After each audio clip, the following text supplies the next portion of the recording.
Hello and welcome to today's episode of Community Building with Brett.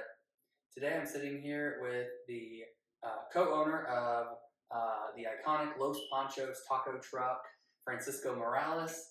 Francisco, thanks for joining me today. Thank you for having me.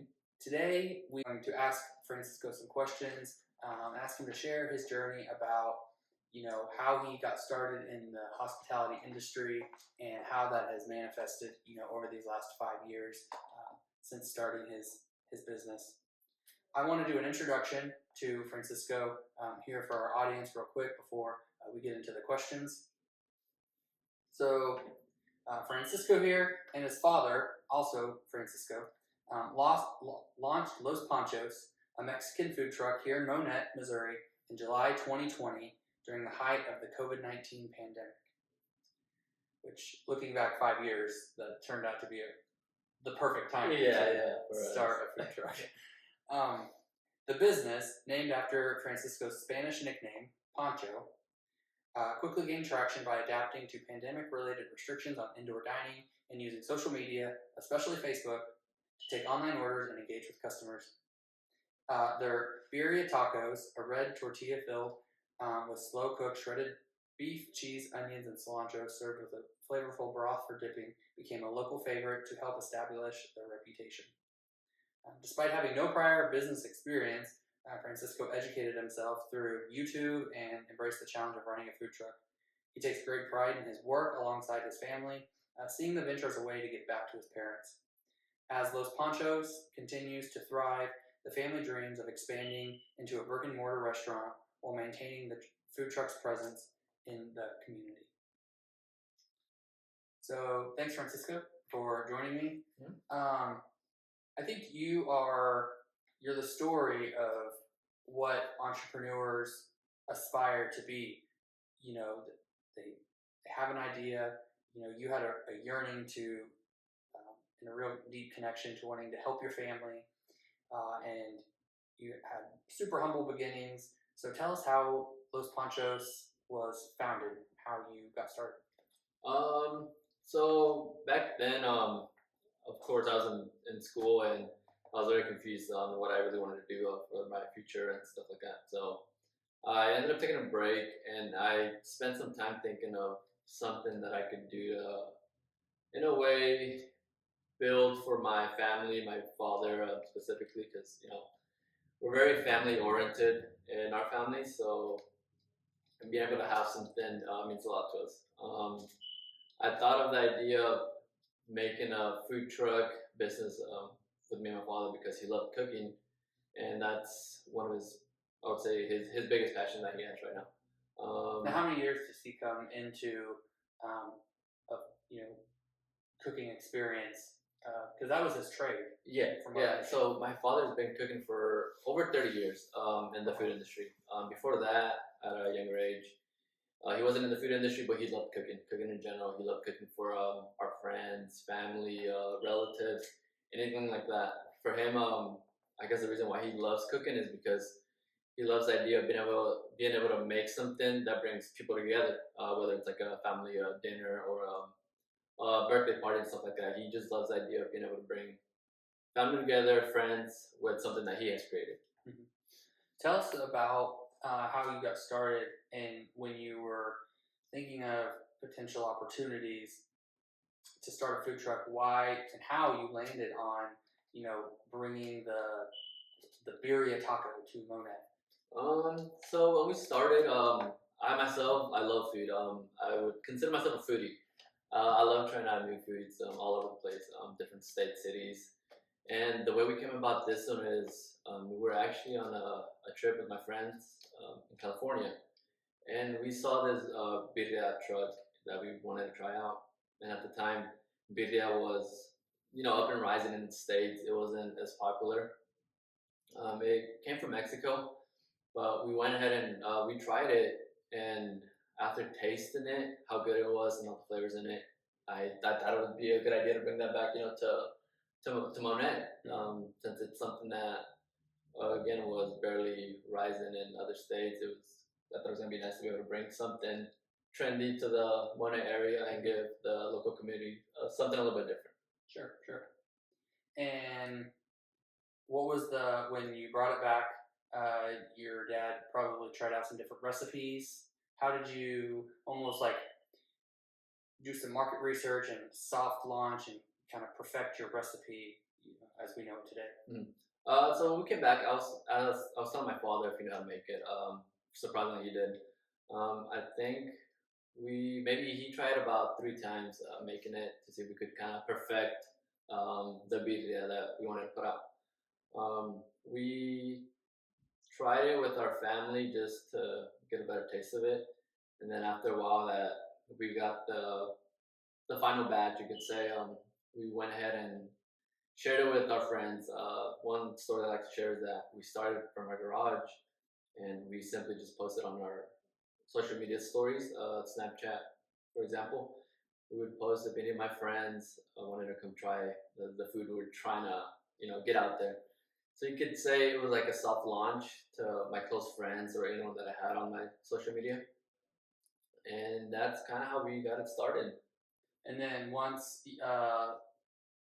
through your own just personal social media, Snapchat, and sharing with your friends, and just cooking on the weekend, and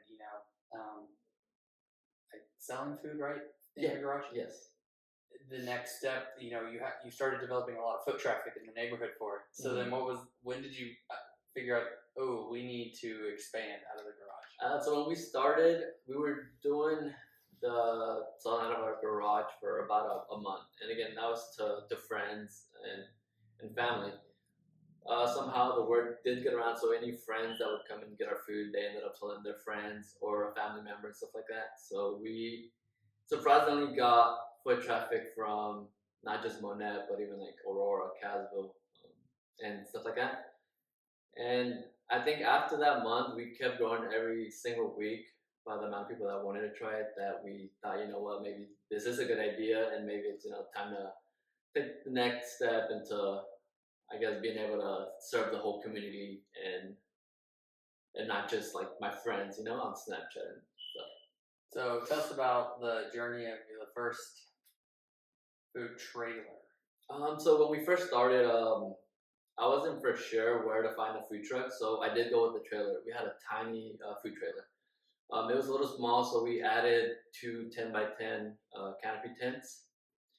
And that was a struggle because we would take about 30 to 40 minutes to just set up in general. So that did, take a couple bit of time. And then with the weather being very bipolar, it made it hard for us to definitely be able to, I guess, give the product we were wanting to get out as good as we could.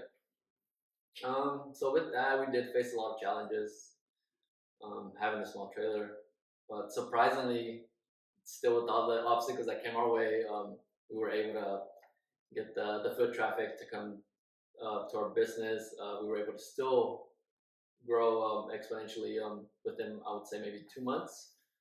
Just with the trailer? Yeah. Wow. So we had the trailer and the 2 tents. And how long was it after you bought it that you outgrew the trailer and the 2 tents? I would say it took us 2 months. Oh boy. The first 2 months, it was amazing. The support that we had from the community, even people around the area. It was amazing.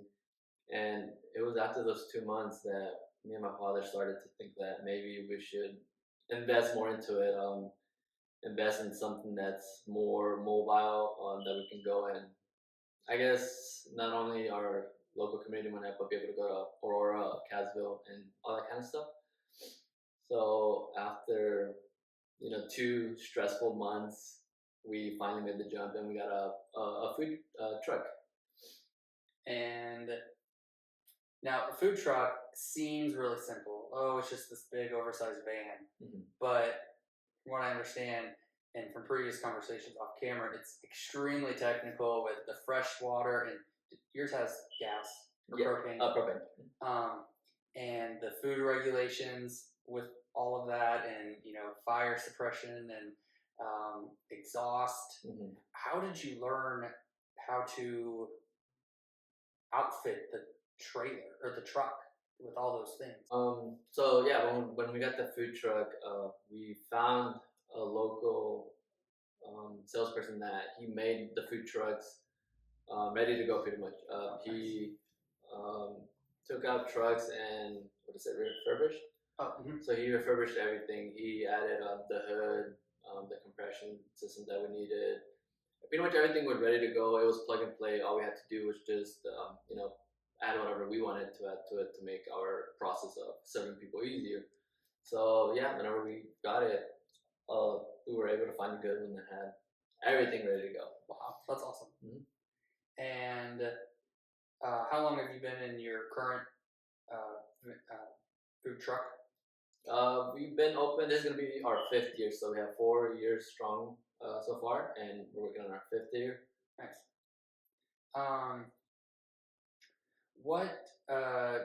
How do you balance? Because you're a lot online, people can do online orders. So you're getting foot traffic, not just from the events that you attend and just from daily foot traffic from people here in Monett. How do you balance the number of notifications that you're getting on social media and being able to allocate time for yourself to just like check out and be with your family and spend time with your family and not respond to the messages? So it is pretty hard to be able to balance work and outside of work stuff. When it comes to emails, messages from people, comments, stuff like that from our social media page, I was lucky enough to have a younger sister that also helps us in the truck, and again, she wants to help us succeed as much as we can. So we have actually divided the work when it comes to emails, messaging between both of us. Oh, nice. So I have a younger sister. She loves helping us out. So we usually get messages, emails, and depending on the type of emails it is, there's a certain kind that I take care of, and then a certain kind that she takes care of. And if you ever run into the problem where we're both busy or something like that, it's always like whoever has a free time to respond, they'll be able to respond. So nice. Now you're going on 5 years strong here, but you amassed speaking of community, a huge social media following in a relatively short amount of time. I mean, 6.3 thousand followers on Facebook alone in 4.5 years? Yeah, is impressive. So for us, growing, well, I think for anyone that has any kind of Facebook page for a company or brand, they know how hard it is to really, grow a page and grow a brand. We were lucky enough to have such a great community here in Monett. We started off by doing simple giveaways, and the reaction that we got was phenomenal. Everyone here in this community, not just Monett, but around this whole area, is always willing to help us out or just help out a small business in general. And yeah, we were able to grow, I would say, in such a short amount of time because of the great people here of Monett and surrounding areas. Yeah, but you had to stay really active on social media, which is the comments and the messages and the orders. That's where your younger sister really came in to help share some of that workload, because your job is to work in the truck. That's the thing that actually generates the income and revenue. Social media is always a side piece, but it can become a monster. Yeah, and it seemed like it became a monster for Los Panchos quite quickly because your following is so large. Yeah, and I believe again, maybe social media, some people might think that it's not necessary to reply to all the comments, all the messages, because either they don't think it's important or some reason. But we learned and we try to reply to every single comment, no matter how many we get. We try to reply to every single comment, every single person, because at the end of the day, us interacting with people is also what's going to help us grow. And not only that, it helps build a better relationship with either the person we're speaking with or the community that we're serving. Sure. Now, Los Panchos does a lot of events in the area, festivals, stuff like that, which a lot of these in Southwest Missouri and into Arkansas, which you guys also go into occasionally. They use these for community building type events for the community, help boost morale, improve the quality of life in that area. How do these other communities outside of Monett, um, how have they informed your social media following and repeat customers in those other areas? So one way they do that is like anyone that does invite us over, they kind of know that I guess our main goal is to be able to bring out our food or be able to give a service that brings a lot of the community around. So them inviting us over is a good way to be able to get families, friends to get together and come enjoy some time together with whether it's hanging out, eating, and all that sorts of stuff. Nice. What is a piece of advice that you would give someone starting their own business? My biggest advice is definitely if you want to start something, to have some sort of plan, have some structure. I was lucky enough that whenever we opened the truck, I didn't have any kind of plan whatsoever. I had no knowledge, no plan. I guess the only thing I did have was the will. I was telling my father that I wanted to open a food truck and that I didn't know how to run it, how to go about running a business, but that I was gonna manage. So my advice to save you a whole bunch of trouble is to have some sort of plan, because if not, it is gonna make stuff a lot difficult. And for us, the beginning of launching our food truck was probably the hardest and the most challenging. Sure. Because of that, because we had no plan. Sure. I want to give you a moment to share. Your business was really inspired by your connectedness to your family and your desire to just see, uh, give back to not only your family but then your parents. And share us the story of your dad, your business partner. So growing up, when I was younger, we didn't have the easiest life financially. I have five siblings, and at the time, my mother wasn't working; it was just my father. So prior to that, he started working at a very young age, and to be able to take care of all of my siblings, my father did have to, spend a lot of his younger age working, not really able to enjoy much of, vacations, going out, doing all that kind of stuff. Um, I think him being a partner for this, or having him as a co-owner, helped out a lot, because he's again one of the hardest workers that I've been around. Um, the type of person that he is, he's very caring. So I know everything that he did before, it was to make our life easier. So for now, it's nice having him around, because it's like if it switched. Now for me, it's what can I do to give him, the easier life? What can I do now to be able to provide and make sure that he has something for the future, and all that kind of stuff, because I do think my father deserves that, and yeah. I think as a guy, it chokes me up when I hear the story, just because I'm in business with my dad too, and um, it doesn't. I mean, it makes me emotional, just because I think I relate in the same ways that I just wanted um, you. My answer would be that my dad deserves that. Yeah, and he deserves to see something grow and explode, and he deserves to see his son find success, and be able to share in that success, and be able to build and co-create something with your son. I think is really cool. And my dad, he certainly had to invest in me and believe in me and trust me as I grew and developed professionally. And same with your dad. He had to really, okay, Francisco, you never started a business before, but I trust that you're going to be able to figure this out. And sometimes people say that mixing business with family can be risky. Yeah.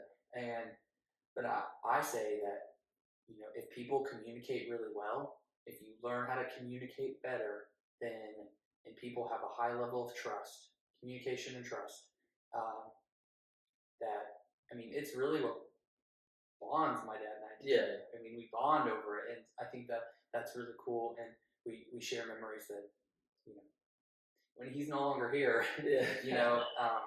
it's going to be really cool for me to always look back on and know that I, you know, got to work so closely and be with him. Yeah. And make memories. And then one thing I do want to add to that is like, when it comes to family and friends, I do think it's one of those things that it could make or break things, whether it's a business or something.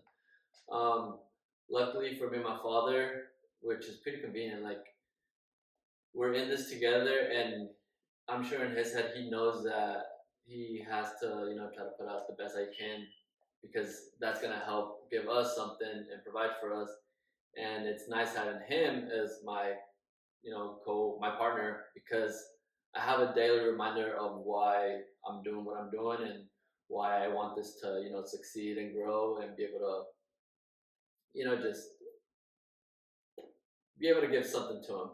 So it's nice having that reminder, that you see every single day, So it's like bad days might come around, but if you really just kind of sit and think, the person's right in front of you, like, and this is the reason why I'm doing this, So it's like I have my why, with me at all times. Yeah, certainly. How has you moved from? When I think you were born in North Carolina, and then what age did you actually move to Monett?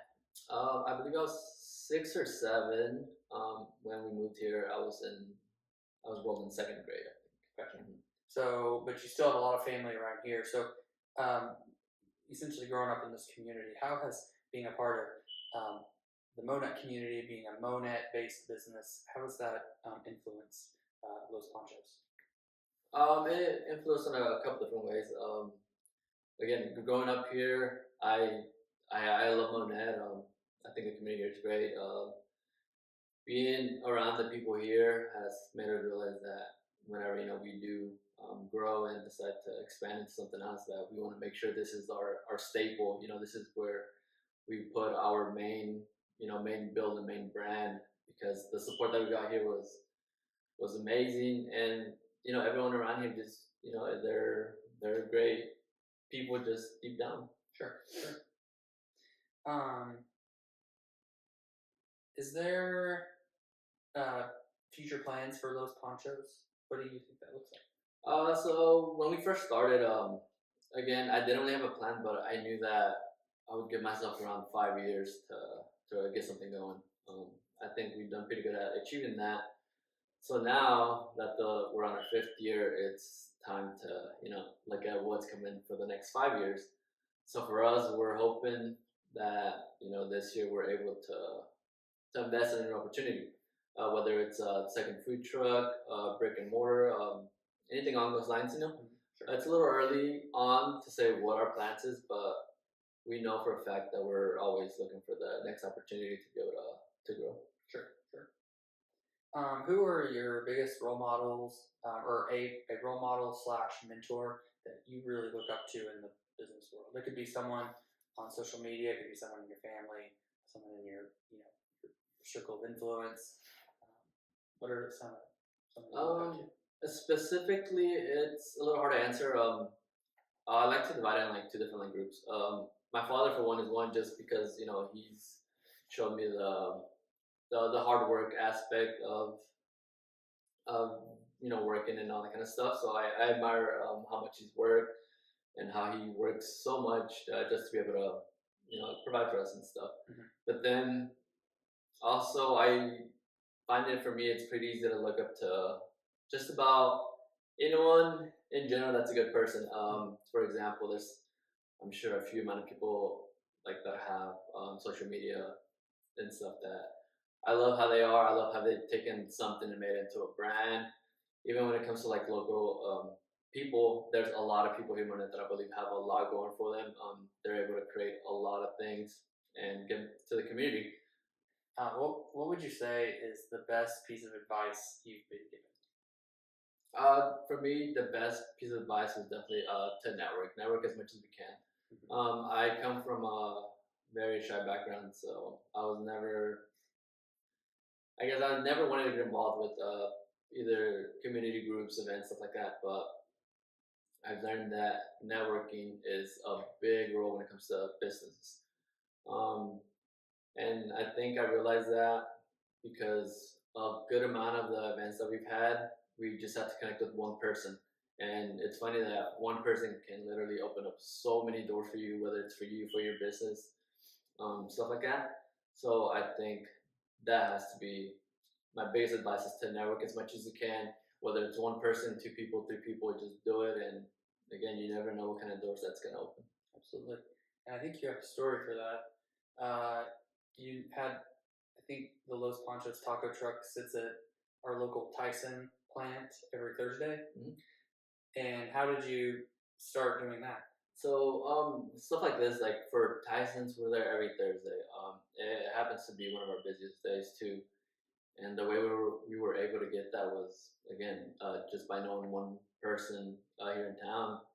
I was chit chatting about having a food truck, and they were saying, oh, it'd be nice for you to go to the businesses here and just set up. I'm sure the business would be good and all that. And he told me that he had a friend that worked at Tyson's, and he was like, you know what, I'm gonna go talk to him, see if they'll allow you or they'll let you park there. And not even 2 weeks later, he's like, hey, I reached out, and they said you can go ahead and set up. And from there on out, again, Thursdays happen to be a really busy day, and that's why I advise everyone to network as much. Other little examples that we have of networking is one of our biggest events that we had. It was in Carthage, and I believe it was right around 100 employees at this one company. And for that, again, I just talked to one single person, and we were able to land a job that big. That's awesome. That's awesome. What do you want people to know about Los Panchos, or what do you want people to think of when they think of Los Panchos? So for that one, I've thought of it before. I wish more people knew that. For example, me and my father, we cook not to not to make sales, not to get some kind of income, but we cook because we are very passionate about cooking. Um, I think for my dad, nothing makes him happier than being able to make food to get people to get together, or just to be able to cook for someone and then being happy from the service that he did. Yeah. So for him, I think he's really passionate about the work that he does, and I just wish more people knew that that's the reason why we do what we do. Yeah, absolutely. That's awesome. So, Francisco, tell me about what Los Panchos Taco Truck, being a Monett-based company, does to give back to the local community. So us as a business, we have we have sponsored a youth team specifically around the area, whether it's Monett or Casville. We have donated to some schools too. I think one of the proudest moments that we've had was that last year during Christmas, we were put in a position to be able to give back to the community. During Christmas time, we posted on our Facebook that if there was anyone in need, families, kids, whoever, to stop by and get some food on us. And we like to do that stuff because as a small business, the community, they support us, and in our way, that's our way of being able to support them or be able to give back to all the nice people that support us. Sure. That's awesome. Well, I've asked Francisco here after our interview to post on his personal social media, just and help share the story, share the legacy of his father, and how Los Panchos Taco Truck really came to be what it is now, and share some of the photos so we can all see as a community what the starting days look like. With the small little trailer and the two 10x10 tents, and him and his dad out there and their family, serving the birria tacos. I think that those are all really special moments that really inspire us all. Certainly inspire me. It just the humble beginnings, and it's cool to look back 4.5 years ago with what did things look like. Yeah. And I think it'll inspire a lot of other entrepreneurs as well. So be looking for that. Of course, if you want to follow Francisco on social media, he's got Facebook and then a link to Instagram. Yeah, Facebook, Instagram, and I believe we have a TikTok, but we still need to work on that one for a little bit. Yeah, TikTok's hard. I understand that one. So be sure to follow Francisco, follow Los Panchos on social media, and yeah, if there's, of course, any time that you want to reach out to Francisco here, if you have questions, I'm sure that he'd be happy to answer them. I don't think he knows, the influence that he really has, and how his story is going to resonate with people. And so I hope that this is kind of the starting point for that. That not only the brand of Los Panchos, but then Francisco himself, how people can really lean on him and his experience to, help strengthen entrepreneurship here in our area and strengthen our community. So, Francisco, thanks for sitting down with me. No problem. Thank you. And thank you guys for tuning in, and stay tuned to the next episode.